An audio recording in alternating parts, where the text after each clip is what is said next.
Hi everyone, welcome to Roshni'sfoodnlife. എന്തൊക്കെയുണ്ടെല്ലാവർക്കും വിശേഷങ്ങളൊക്കെ സുഖമായിട്ടിരിക്കുന്ന എല്ലാവരും. അപ്പോൾ ഇവിടെയും ഞങ്ങൾ സുഖമായിട്ടിരിക്കുന്നു, കുഴപ്പമൊന്നുമില്ല, ഹാപ്പിയാണ്. അപ്പോൾ ആദ്യം തന്നെ എല്ലാവർക്കും എൻ്റെ ഹൃദയം നിറഞ്ഞ ബക്രീദ് ആശംസകൾ. അപ്പം ബക്രീദായിട്ട് ആർക്കും പുറത്തൊന്നും പോകാൻ പറ്റാതെ വീട്ടിലായിപ്പോയി അല്ലേ. അപ്പം വീട്ടിലാണെങ്കിലും എല്ലാവരും കഴിയുന്ന രീതിയിൽ ചെറുതായിട്ടൊക്കെ ആഘോഷിക്കുന്നത് ഞാൻ പ്രതീക്ഷിക്കുന്നു. അപ്പം സാധാരണയായിട്ട് ഞങ്ങളും ബക്രീദൊക്കെ ചെറുതായിട്ട് ആഘോഷിക്കും കേട്ടോ ഇവിടെ. അപ്പം ഞങ്ങൾക്ക് ഇവിടെ കുറച്ച് മുസ്ലിം ഫാമിലീസ് ഒക്കെ ഉണ്ട്. അപ്പോൾ എല്ലാവരും കൂടെ ചേർന്നിട്ടാണ് ഞങ്ങൾ ബക്രീദും പെരുന്നാളും ഒക്കെ ആഘോഷിച്ചുകൊണ്ടിരുന്നത്.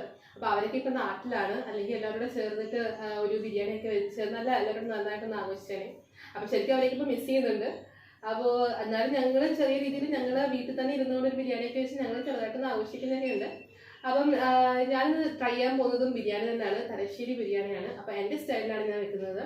അപ്പം പലരും പല രീതിയിലായിരിക്കും വെക്കുന്നത്. അപ്പം ഞാൻ എൻ്റെ സ്റ്റൈലിൽ എങ്ങനെയാണ് ബിരിയാണി വെക്കുന്നതെന്ന് കാണിച്ചു തരാണ്. അപ്പം ബക്രീദ് ആയതുകൊണ്ട് എന്തെങ്കിലും സ്പെഷ്യലായിട്ട് ചെയ്യണമല്ലോ. അപ്പോൾ എല്ലാവർക്കും വേണ്ടി ഞാൻ ബക്രീദായിട്ട് എല്ലാവർക്കും എൻ്റെ വരെ ബിരിയാണിയാണ് ഞാൻ ട്രൈ ചെയ്ത് കാണിക്കുന്നത്. അപ്പോൾ ഇങ്ങനെ ട്രൈ ചെയ്യാത്ത ആരെങ്കിലുമൊക്കെ ഉണ്ടെങ്കിൽ അത് ട്രൈ ചെയ്ത് നോക്കണോട്. നല്ല ബിരിയാണിയാണ്, എല്ലാവർക്കും ഇഷ്ടപ്പെടും. അപ്പോൾ നമുക്ക് എങ്ങനെയാണ് റെസിപ്പി ചെയ്യുന്നത് നോക്കാം.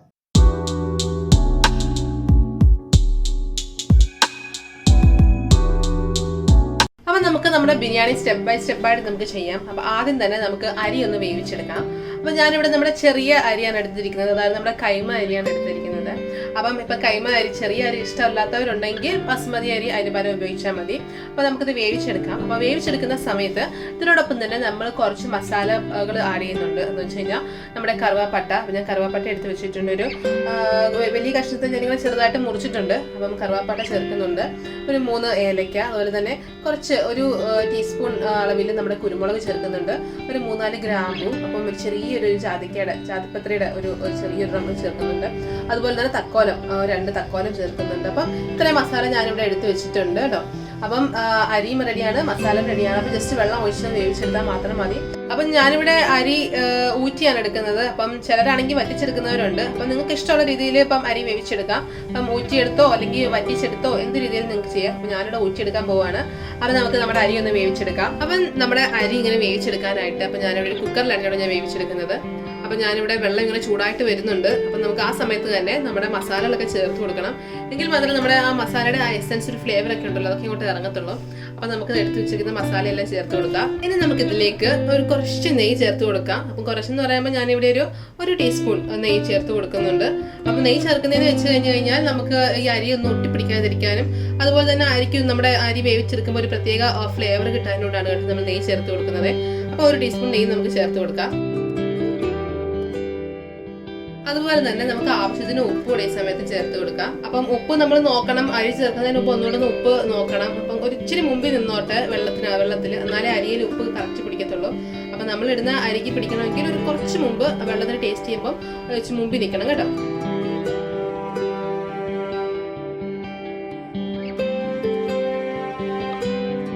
അപ്പം നമ്മുടെ വെള്ളം നന്നായിട്ട് തിളച്ചിട്ടുണ്ട്. അപ്പം നമ്മുടെ മസാലയിൽ നിന്ന് ഇറങ്ങാൻ തുടങ്ങിയിട്ടുണ്ട്. അപ്പം കളറൊക്കെ ചെറുതായിട്ട് മാറിയിട്ടുണ്ട്. അപ്പൊ നമുക്ക് ഈ സമയത്ത് നമ്മുടെ അരി ചേർത്ത് കൊടുക്കാം. അപ്പൊ നമ്മൾ അരി ഇട്ടിട്ടുണ്ട്. അപ്പൊ നമ്മൾ അടച്ചു വെക്കേണ്ട ആവശ്യമൊന്നുമില്ല. അപ്പൊ വേഗം തന്നെ വെന്ത് കിട്ടും കേട്ടോ, ഒരുപാട് നേരം വെക്കൊന്നും വേണ്ട. അപ്പൊ നമ്മുടെ ബസ്മതി അരി ആണെങ്കിലും നമ്മുടെ അല്ലാത്ത കൈമ അരി ആണെങ്കിലും വേഗം വെന്ത് കിട്ടുള്ളൂ. അപ്പൊ അടച്ചൊന്നും വെക്കേണ്ട ആവശ്യമില്ല.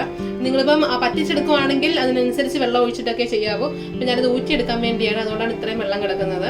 അപ്പം ഇത് മുഴുവൻ വേവാനായിട്ട് നിൽക്കില്ല കേട്ടോ. അപ്പം ഞാൻ നേരത്തെ ഫ്രൈഡ് റൈസ് ഒക്കെ ഉണ്ടാക്കിയപ്പോൾ ഞാൻ പറഞ്ഞിട്ടുണ്ടായിരുന്നു, അപ്പം ഒരു വേവ് മുന്നേ നിർത്തിയെടുക്കണം. കാരണം നമ്മൾ ഊറ്റി വെക്കുന്ന സമയത്തുണ്ടല്ലോ ഇതിരുന്ന് ഒന്നുകൂടെ വേവും. അപ്പോൾ ആ വേവ് നമ്മുടെ കറക്റ്റ് ആയിക്കോളും, അല്ലെങ്കിൽ കുഴഞ്ഞു പോകാനുള്ള സാധ്യതയുണ്ട് കേട്ടോ. അപ്പം ഒരു വേവ് മുന്നേ നിർത്തിയിട്ട് വേണം ഒന്ന് ഊറ്റിയെടുക്കാനായിട്ട്. അപ്പം നമുക്കിത് ഒന്ന് വേവിച്ചെടുക്കാം. അപ്പം നമ്മുടെ ബിരിയാണിക്കുള്ള മസാലപ്പൊടി തയ്യാറാക്കാനായിട്ട് ഞാനിവിടെ നമ്മുടെ മസാല കൂട്ടുകളൊക്കെ എടുത്ത് വെച്ചിട്ടുണ്ട്. അപ്പം ഞാൻ എന്തൊക്കെയാണെന്ന് പറഞ്ഞുതരാം. അപ്പം ഞാനിവിടെ പെരിഞ്ചീരകം എടുത്തിട്ടുണ്ട്. അപ്പം ഞാനിവിടെ 1 ടേബിൾ സ്പൂൺ പെരിഞ്ചീരകം എടുത്തിട്ടുണ്ട്. നമ്മുടെ കാശ്മീരി ചില്ലിയാണ്, ഞാൻ ഇപ്പോൾ ഒരു കാശ്മീരി ചില്ലിയെ ചേർക്കുന്നുള്ളൂ. അപ്പം ഞാൻ ഒരെണ്ണം എടുത്തിട്ടുണ്ട്. പിന്നെ നമ്മുടെ ജാതിപത്രി ചേർക്കുന്നുണ്ട്, ജാതിക്കായും ചേർക്കുന്നുണ്ട്. അപ്പം എല്ലാം കുറേശ്ശെ ചേർത്താൽ മതി. പിന്നെ ഒരു പട്ട, നമ്മുടെ കറുവാപ്പട്ട ചേർക്കുന്നുണ്ട്. അപ്പം അത്യാവശ്യം വലുപ്പമുള്ളൊരു പീസാണ് ഞാൻ എടുത്തിരിക്കുന്നത്. അതുപോലെ തന്നെ നമ്മുടെ കുരുമുളക് പൊടിയല്ല ഞാൻ ചേർക്കുന്നത്, നമ്മുടെ കുരുമുളകാണ് ചേർക്കുന്നത്. അപ്പോൾ കുരുമുളക് ഞാനിവിടെ ഒരു 1.5 ടേബിൾ സ്പൂൺ നമ്മുടെ കുരുമുളക് ചേർക്കുന്നുണ്ട്.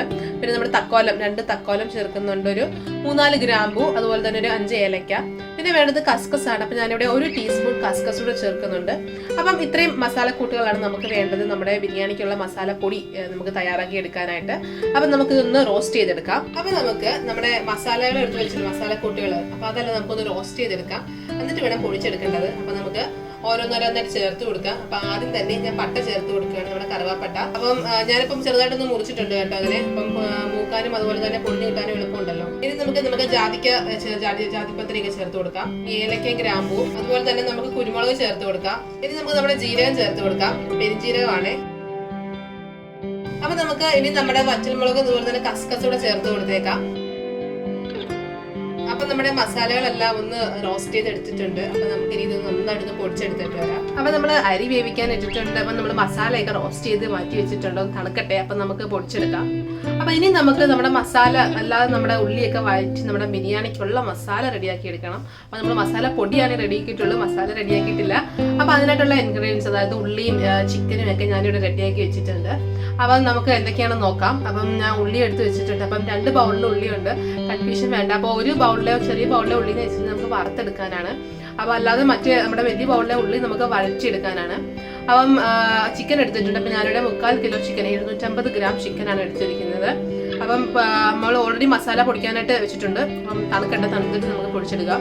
അപ്പം മഞ്ഞൾപ്പൊടിയുണ്ട്, ഉപ്പ്, എണ്ണ എന്ന് പറയുമ്പോൾ ഞാൻ സൺഫ്ലവർ ഓയിലാണ് ചേർക്കുന്നത്. അതിനോടൊപ്പം ഞാൻ നെയ്യും ചേർക്കുന്നുണ്ട് കേട്ടോ. അപ്പം നെയ്യ് ഡാൽഡ ചേർക്കാൻ താല്പര്യപ്പെടുന്ന കുറച്ച് പേര് കാണും. അപ്പം അങ്ങനെയുള്ളവർക്കാണെങ്കിൽ കുറച്ച് ഡാൽഡ ചേർത്ത് കൊടുക്കാം. അപ്പം ഓപ്ഷനിലാണ്, നിങ്ങൾക്ക് വേണമെങ്കിൽ ചേർക്കാം. അപ്പം ഞാനിവിടെ ചേർക്കുന്നില്ല, ഞാൻ നെയ്യും സൺഫ്ലവർ ഓയിലുമാണ് ചേർക്കുന്നത്. അപ്പം ഞാനൊരു 6-7 അല്ലി വെളുത്തുള്ളി എടുത്തിട്ടുണ്ട്, ഒരു മീഡിയം സൈസ് ഇഞ്ചി എടുത്തിട്ടുണ്ട്, പച്ചമുളക് 3 പച്ചമുളക് ചേർക്കുന്നുണ്ട്. അപ്പം നിങ്ങളുടെ എരിവിനനുസരിച്ച് കൂട്ടുകയും കുറയ്ക്കുകയൊക്കെ ചെയ്യാം. അപ്പം ഞാൻ ഈ ഇഞ്ചിയും വെളുത്തുള്ളിയും പച്ചമുളകും ഞാൻ അരച്ച് ചേർക്കുകയാണ് ചെയ്തത്. പിന്നെ തക്കാളി, ഒരു ചെറിയ തക്കാളിയായിട്ട് എടുത്തത്. അപ്പം ഞാൻ തൈരൂടെ ചേർക്കുന്നുണ്ട്. അതുകൊണ്ട് തന്നെ ഒരുപാട് തക്കാളി ചേർത്ത് കഴിഞ്ഞാൽ പുളി എല്ലാം കൂടെ പുളി ആയിപ്പോവും. അതുകൊണ്ട് തന്നെ ഒരു ചെറിയ തക്കാളിയാണ് എടുത്തത്. അപ്പം നിങ്ങൾക്ക് കാണുമ്പോൾ തന്നെ അറിയാം, ഒരു ചെറിയ തക്കാളി എടുത്തിട്ടുണ്ട്. 2 ടേബിൾ സ്പൂൺ തൈരൂടെ ഞാൻ ആഡ് ചെയ്യുന്നുണ്ട് നമ്മുടെ മസാലയ്ക്കകത്ത്. അപ്പം ഇത്രയും ഇൻഗ്രീഡിയൻസ് ഒക്കെ മതി. അപ്പം നമുക്ക് ഇത്രയും വെച്ചിട്ട് നല്ല അടിപൊളി ഒരു ചിക്കൻ ബിരിയാണിക്കുള്ള മസാല റെഡിയാക്കി ഇടുക.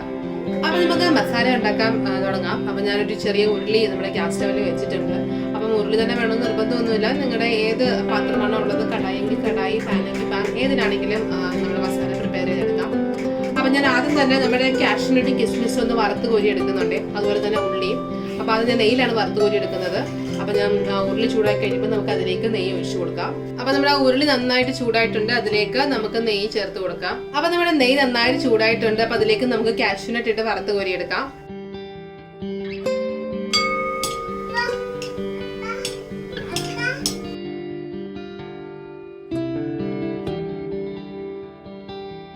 അപ്പൊ നമ്മൾ കാഷ്യൂനട്ട് വറുത്ത് കോരിയിട്ടുണ്ട്, അതിലേക്ക് നമുക്ക് നമ്മുടെ കിസ്മിസ് കൂടെ ചേർത്ത് കൊടുക്കാം.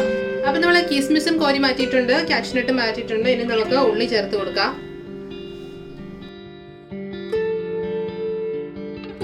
അപ്പൊ നമ്മുടെ ഉള്ളി ഇങ്ങനെ മൂത്ത് വരുന്നുണ്ട്. അപ്പൊ ഞാനൊരു ടിപ്പ് കൂടെ പറഞ്ഞുതരാം. അപ്പൊ നമുക്കൊരു നുള്ളു പഞ്ചസാര നമ്മളിപ്പോ ഉള്ളി ഇങ്ങനെ വറുത്ത് കോരുന്ന സമയത്ത് ചേർത്ത് കഴിഞ്ഞാൽ ഉള്ള ഗുണമെന്ന് വെച്ച് കഴിഞ്ഞാൽ നല്ല ഗോൾഡൻ ബ്രൗണില് നമുക്ക് വേഗം കിട്ടുകയും ചെയ്യും.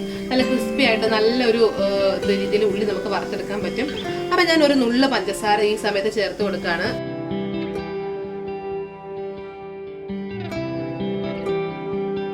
അപ്പൊ നമ്മുടെ ഉള്ളി ഇവിടെ ഗോൾഡൻ ബ്രൗൺ കളർ ആയിട്ടുണ്ട്. അപ്പൊ നമുക്കിത് കോരി മാറ്റാം. അപ്പൊ നമ്മുടെ ഉള്ളിയൊക്കെ കോരി മാറ്റിയിട്ടുണ്ട്. അപ്പം ഞാൻ അതിനകത്ത് കുറച്ച് ഓയിലൂടെ ആഡ് ചെയ്തിട്ടുണ്ട്. അപ്പം നമ്മള് ഇപ്പൊ നെയ്യും ഓയിലുള്ള ഒരു മിക്സറാണ് ഇപ്പോൾ ഇത്. അപ്പം ഞാൻ പറഞ്ഞല്ലോ, നിങ്ങൾക്ക് താല്പര്യം ഉണ്ടെങ്കിൽ കുറച്ച് ഡാൽഡയൊക്കെ ചേർത്ത് കൊടുക്കാം. അപ്പം ഞാൻ ചേർത്തിട്ടില്ല, ഞാനിവരെ ഓയിലാണ് ചേർത്തിരിക്കുന്നത്. നമുക്ക് അതിനകത്തോട്ട് തന്നെ ഇപ്പം വേറെ പാത്രമൊന്നും എടുക്കണ്ട, അതിനകത്തോട്ട് തന്നെ നമുക്ക് ഉള്ളി വഴച്ചാനുള്ളത് ചേർത്ത് കൊടുക്കാം. അപ്പം ഞാനിവിടെ 3 ഉള്ളി ചേർത്തിട്ടുണ്ട് കേട്ടോ. 3 ഉള്ളി നീളത്തിലരിഞ്ഞാണ് എടുത്തിരിക്കുന്നത്. അപ്പം 3 ഉള്ളി ചേർത്തിട്ടുണ്ട്. അപ്പൊ നന്നായിട്ടൊന്ന് വഴന്ന് വരണം നമ്മുടെ ഉള്ളി. അപ്പൊ നമ്മുടെ ഉള്ളി ഒന്ന് വേഗം വഴന്ന് കിട്ടാനായിട്ട് നമുക്ക് കുറച്ച് ഉപ്പ് ഇതിലേക്ക് ചേർത്ത് കൊടുക്കാം. അപ്പൊ നമുക്ക് ഇനി ഉപ്പ് വേണമെന്നുണ്ടെങ്കിൽ നമുക്ക് മസാലയുടെ നോക്കിയിട്ട് ടേസ്റ്റ് നോക്കിയിട്ട് നമുക്ക് ചേർത്ത് കൊടുക്കാവുന്നതാണ്.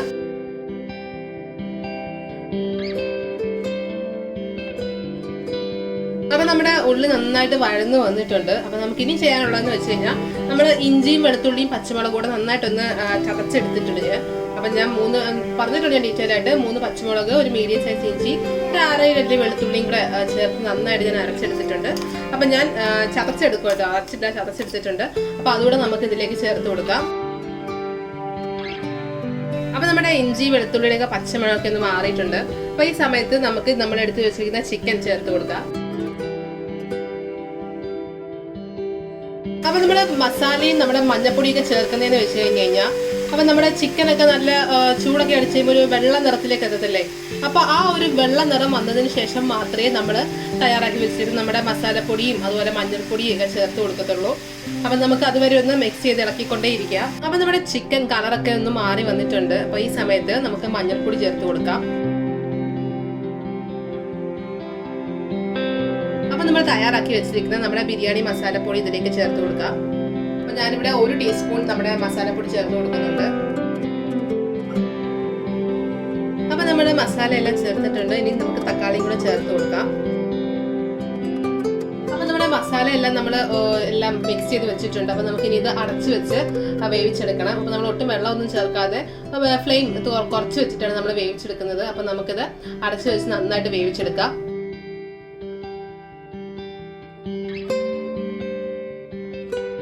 അപ്പം നമ്മുടെ ചിക്കൻ ഒരു 3/4 വേവായിട്ടുണ്ട് കേട്ടോ. അപ്പം നമുക്ക് ഈ സമയത്ത് നമ്മുടെ തൈര് ചേർത്ത് കൊടുക്കാം. തൈര് എന്ന് പറയുമ്പോൾ ഞാനൊരു 2 ടേബിൾ സ്പൂൺ തൈര് ചേർത്ത് കൊടുക്കുന്നുണ്ട്.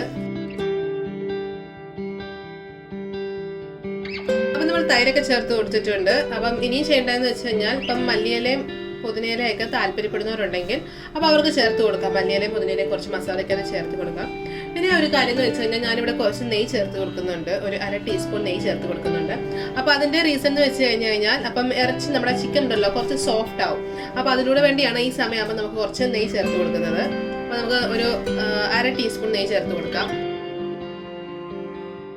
അപ്പം ഞാൻ ഇതിലേക്ക് ഒരു കാര്യം കൂടെ ചേർക്കുന്നുണ്ട്. അപ്പം നമ്മുടെ ഉള്ളി വറുത്ത് വെച്ചിട്ടുണ്ടായിരുന്നില്ലേ, അതിനെ ജസ്റ്റ് കുറച്ച് ഉള്ളി എടുത്തിട്ട് ഒന്ന് ക്രഷ് ചെയ്തിട്ട് ഇതിനകത്തേക്ക് ചേർത്ത് കൊടുക്കുന്നുണ്ട്. അപ്പോൾ നമ്മുടെ മസാല ഒരു റെഡി ആയിട്ടുണ്ട്. അപ്പം നമുക്ക് ഇനിയുള്ള പരിപാടി എന്ന് വെച്ച് കഴിഞ്ഞാൽ നമുക്ക് ദമ്മ് ചെയ്യാൻ പോകാം. അപ്പം റൈസ് റെഡി ആയിട്ടുണ്ട്, നമ്മുടെ മസാല റെഡി ആയിട്ടുണ്ട്. അപ്പം നമുക്കിനി ദമ്മ് ചെയ്യാം. അപ്പം ഞാൻ കടായിക്കകത്താണ് ദം ചെയ്യുന്നത് എടുക്കുന്നത്. അപ്പം ഞാൻ ദം ചെയ്തപ്പോൾ ഫസ്റ്റ് ലെയർ ഞാൻ ചിക്കൻ കൊടുത്തിട്ടുണ്ട്. ഇനി ഇതിന്റെ മുകളിലായിട്ടാണ് നമ്മൾ ചോറിടാൻ പോകുന്നത്. അപ്പം നമ്മൾ റൈസിന്റെ ലെയർ ഇപ്പം ഇട്ടിട്ടുണ്ട്. അപ്പം ഇതിന്റെ മുകളിലായിട്ടാണ് നമ്മൾ കുറച്ച് നമ്മുടെ കാഷ്യൂനട്ടും കിസ്മിസും അതുപോലെ തന്നെ ഉള്ളി വറുത്തതൊക്കെ ചേർക്കുന്നുണ്ട്. അപ്പം നമുക്ക് അതൊക്കെ കുറച്ച് ചേർത്ത് കൊടുക്കാം. അപ്പം നമ്മുടെ പൈനാപ്പിൾ എസൻസും റോസ് വാട്ടറും സാഫ്രോണോടെ ഞാനിങ്ങനെ മിക്സ് ചെയ്തെടുത്തിട്ടുണ്ട്. അപ്പം അത് നമുക്ക് കുറച്ച് ഇതിന്റെ പുറത്തേക്ക് ഒഴിച്ചു കൊടുക്കാം. അപ്പം നമ്മുടെ കയ്യിൽ ഇപ്പം പൈനാപ്പിൾ എസൻസും നമ്മുടെ ഈ സാഫ്രോണൊന്നും ഇല്ലെങ്കിൽ കുഴപ്പമില്ല. അപ്പം നിങ്ങളുടെ കയ്യിൽ ഇപ്പം റോസ് വാട്ടറോ നമ്മുടെ മഞ്ഞൾപ്പൊടിയും കൂടെ മിക്സ് ചെയ്തിട്ട് ഒഴിച്ചാലും മതി. അപ്പം നമുക്ക് ആ ഫില്ലാൻ കിട്ടും. പിന്നെ മഞ്ഞൾപ്പൊടിയുടെ ചുവയോ നമ്മുടെ ടേസ്റ്റോ ഒന്നും നമുക്ക് കിട്ടത്തില്ല. അപ്പോൾ അത് കുഴപ്പമില്ല. മഞ്ഞൾപ്പൊടിയും റോസ് വാട്ടറും അപ്പോൾ പൈനാപ്പിൾ എസൻസ് ഉണ്ടെങ്കിൽ അതുകൂടെ മിക്സ് ചെയ്താലും മതി കേട്ടോ. അപ്പം ഞാനിപ്പം ഇതിന്റെ പുറത്ത് കുറച്ച് ഒഴിച്ചു കൊടുക്കുകയാണ്. അപ്പം ചിക്കൻ്റെ മസാല എടുക്കുന്ന സമയത്ത് ശ്രദ്ധിക്കേണ്ടതെന്ന് വെച്ച് കഴിഞ്ഞാൽ ഒരുപാട് വെള്ളമായി പോകരുത്. അപ്പം നമ്മുടെ റൈസ് ഇപ്പം നന്നായിട്ട് വന്നെന്ന് പറഞ്ഞാൽ നമ്മളിങ്ങനെ ദം ചെയ്യുന്ന സമയത്ത് ഇപ്പം നമ്മുടെ ഈ ഗ്രേവിക്കകത്തുനിന്ന് വെള്ളം ഇറങ്ങാനുള്ള സാധ്യതയുണ്ട്. അതുകൊണ്ട് കുറച്ച് ഡ്രൈ ആയിട്ടിരിക്കണം നമ്മുടെ മസാല എപ്പോഴും കേട്ടോ. അപ്പം നമുക്ക് നല്ല കറക്റ്റ് ആയിട്ടുള്ള ബിരിയാണിയുടെ പരുവത്തിന് നമുക്ക് കിട്ടും. അപ്പം മസാല ഞാൻ പറഞ്ഞ പോലെ 2ാമത്തെ ലെയർ ഇട്ടിട്ടുണ്ട് ബിരിയാണി മസാല. അപ്പം നമുക്ക് ഇനിയും ചേർക്കാനുള്ളത് നമ്മുടെ റൈസാണ്. റൈസ് കൂടി ഇട്ട് കൊടുക്കാം. അപ്പോൾ നമ്മുടെ റൈസിന്റെ ലെയർ ഞാൻ ഇട്ടിട്ടുണ്ട്. അപ്പോൾ അതിന്റെ മുകളിലായിട്ട് നമുക്ക് നേരത്തെ ചെയ്ത പോലെ തന്നെ ഉള്ളിയും നമ്മുടെ കാഷ്യൂനട്ടും കിസ്മിസും ഇട്ട് കൊടുക്കാം. അപ്പോൾ അതിന്റെ മുകളിലായിട്ട് ഞാൻ കുറച്ച് നമ്മുടെ മസാല പൊടിച്ച് വെച്ചിട്ടില്ലേ, നമ്മൾ ബിരിയാണി മസാല, അതുകൂടെ ഒന്ന് തൂവി കൊടുക്കാം. അപ്പം നമ്മൾ മസാല ഇന്ന് തൂവി കൊടുത്തിട്ടുണ്ട്. ഒരുപാടൊന്നും ഇല്ല, കുറച്ച്. അപ്പോൾ അതിനോടൊപ്പം തന്നെ നമുക്ക് കുറച്ച് നെയ്യൂടെ ഒന്ന് മെൽറ്റ് ചെയ്ത് നെയ്യ് അടയ്ക്കണം കേട്ടോ. അപ്പോൾ നെയ്യൂടെ ഒന്ന് ഇങ്ങനെ കുറച്ച് ഒഴിച്ചു കൊടുക്കാം. അപ്പം നമ്മൾ എല്ലാം മസാലയും നമ്മുടെ റൈസും എല്ലാം നല്ല സെറ്റാക്കി വെച്ചിട്ടുണ്ട്. അപ്പം നമുക്കിനി അടച്ചു വെച്ച് കുറച്ച് ദം ചെയ്തെടുക്കണം നമുക്ക്. അപ്പം ഞാനിവിടെ ദം ചെയ്യുന്നതെന്ന് വെച്ച് കഴിഞ്ഞാൽ അപ്പം നമ്മൾ മാവൊന്നും ഒട്ടിച്ചിട്ടല്ല കേട്ടോ. അപ്പം നമ്മുടെ കടായിക്കകത്തല്ലേ, അപ്പം ഞാൻ അലൂമിനിയം ഫോയിൽ വെച്ച് നന്നായിട്ട് കവർ ചെയ്ത് ലിഡ് വെച്ചിട്ട് അടച്ചെടുക്കുകയാണ്. അപ്പം നമുക്ക് ഇതിനെ ഒന്ന് ഫോയിൽ വെച്ച് കവർ ചെയ്തെടുക്കാം. ഇത് നന്നായിട്ട് കവർ ചെയ്തിട്ടുണ്ട്. അപ്പൊ അതിന്റെ മുകളിലായിട്ട് നമുക്ക് ലിഡ് വെച്ച് അടച്ചു കൊടുക്കാം. അപ്പൊ അത് ഇങ്ങനെയാണ് ഞാൻ ദം ചെയ്തെടുക്കാൻ പോകുന്നത്. അപ്പൊ നമ്മളിത് ഡയറക്റ്റ് നമ്മളെടുത്ത് ഗ്യാസ് സ്റ്റവിൽ വെക്കില്ല. അതിന് പകരം ഒരു പാൻ വെച്ചിട്ട് അതിന്റെ മുകളിലായിട്ടാണ് ഈ കടായി വെച്ച് നമ്മൾ ഹീറ്റ് ചെയ്തെടുക്കുന്നത്. അപ്പൊ നമുക്കൊന്ന് ഹീറ്റ് ചെയ്തെടുക്കാം. അപ്പൊ ഞാനൊരു പാൻ ഇപ്പം ഗ്യാസ് സ്റ്റവിൽ വെച്ചിട്ടുണ്ട്. അതിന്റെ മുകളിലായിട്ടാണ് നമ്മുടെ കടായി വെച്ചിരിക്കുന്നത്. അപ്പം നന്നായിട്ട് ഞാൻ സീൽ ചെയ്തിട്ടുണ്ട്. അതിന്റെ പുറത്ത് നമ്മൾ ലിഡും വെച്ച് അടച്ചിട്ടുണ്ട്. അപ്പൊ നമുക്ക് നന്നായിട്ട് ചൂടാക്കി കഴിയുമ്പം നമുക്ക് മാറ്റി വെക്കാം. അപ്പൊ ഞാൻ പഴയ പാൻ വെക്കാൻ ശ്രദ്ധിക്കണം കേട്ടോ. അല്ലെങ്കിൽ പാത്രങ്ങൾ വെച്ചാലും മതി, കുഴപ്പമൊന്നുമില്ല. പാൻ തന്നെ വെക്കണമെന്ന് നിർബന്ധമൊന്നുമില്ല. അപ്പം നമുക്കൊരു 5-10 മിനിറ്റ് വെച്ചാൽ മതി. അപ്പം നന്നായിട്ട് നമുക്ക് ചൂടായി കിട്ടും. അപ്പം ഞാനിവിടെ ഒരു 10 മിനിറ്റ് ചൂടാക്കിയിട്ടുണ്ട്. അപ്പം നമുക്കൊന്ന് ഓപ്പൺ ചെയ്ത് നോക്കാം. അപ്പം നല്ല ആവിയൊക്കെ ഇങ്ങനെ വരുന്നുണ്ട്. അപ്പം നമ്മുടെ ലിഡി വന്നിങ്ങനെ തട്ടി നിൽപ്പുണ്ട്. അപ്പം നമുക്കൊന്ന് ഓപ്പൺ ചെയ്യാം. അപ്പം നിങ്ങനെ നമ്മുടെ ഫോയിലൊന്ന് മാറ്റിയപ്പോഴത്തേന് നല്ല ഒരു മണം വരുന്നുണ്ട് കേട്ടോ. അപ്പം നമ്മൾ ശരിക്കും ദമ്മൊക്കെ പൊട്ടിക്കുന്ന ഒരു മണം ഉണ്ടല്ലോ, ആ ശരിക്കും അങ്ങനെ ഒരു മണം തന്നെ വരുന്നുണ്ട്. അപ്പം നമുക്ക് ഇനി ഒരു സെർവിങ് പ്ലേറ്റിലോട്ട് നമ്മുടെ ബിരിയാണി മാറ്റാം. അപ്പം നല്ല ടേസ്റ്റി ആയിട്ടുള്ളൊരു ബിരിയാണിയാണ്. അപ്പോൾ എല്ലാവരും ട്രൈ ചെയ്ത് നോക്കണം. അപ്പം ഒരുപാട് പണികളൊന്നും ഇല്ലാതെ നമുക്ക് ഉണ്ടാക്കിയെടുക്കാൻ പറ്റുന്ന ബിരിയാണിയാണ്. അപ്പം തലശ്ശേരി സ്റ്റൈലിലുള്ള ഒരു ബിരിയാണിയാണ് കേട്ടോ ഇത്. അപ്പം അതിനകത്ത് എൻ്റെതായ കുറച്ച് കാര്യങ്ങളൊക്കെ മാറ്റിയിട്ടുണ്ടെന്നേ ഉള്ളൂ. അപ്പോൾ അല്ലാതെ തന്നെ നല്ല ടേസ്റ്റി ആയിട്ടുള്ളൊരു ബിരിയാണിയാണ്, നല്ലൊരു ഫ്ലേവറാണ്. അപ്പോൾ എല്ലാവരും ട്രൈ ചെയ്ത് നോക്കിയിട്ട് നിങ്ങളുടെ അഭിപ്രായങ്ങൾക്ക് കമൻറ്റ് ബോക്സിലിടാം. വീഡിയോ ഇഷ്ടമായാൽ ലൈക്ക് ചെയ്യണം, എല്ലാവർക്കും ഒന്ന് ഷെയർ ചെയ്ത് കൊടുത്തേക്കണേ. ആരെങ്കിലുമൊക്കെ ആദ്യമായിട്ട് വീഡിയോസ് കാണുന്നവരുണ്ടെങ്കിൽ എൻ്റെ ചാനൽ ഒന്ന് സബ്സ്ക്രൈബ് ചെയ്യാൻ മറക്കല്ലേ. രുചിയുടെ വർണ്ണങ്ങൾ നിങ്ങളുടെ മനസ്സ് നിറയ്ക്കട്ടെ. സ്നേഹത്തോടെ റോഷ്നീസ് ഫുഡ് ആൻഡ് ലൈഫ്. അടുത്തൊരു അടിപൊളി റെസിപ്പിയായിട്ട് ഞാൻ വേഗം വരാം. അതുവരെ ബൈ, ടേക്ക് കെയർ.